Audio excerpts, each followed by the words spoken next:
Welcome to this tutorial. In this video, I am going to demonstrate on how to fill in the skill details of a particular employee within the employee directory in KEBS. Once the user has navigated to the employee directory, he or she can simply navigate to the complete profile option for the employee for whom the details need to be updated. From the various sections that are displayed, the user can click on the skill details section and the corresponding fields are displayed. Here, all the skills which the employee possesses can be added as separate categories.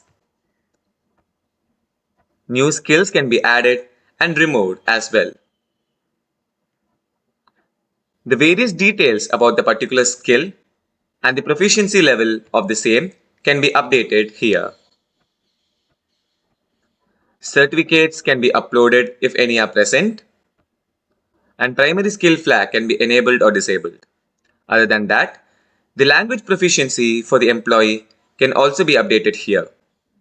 The extracurricular activities are covered in this section, and once all the mandatory fields are filled, the user can simply click the Save and Next option.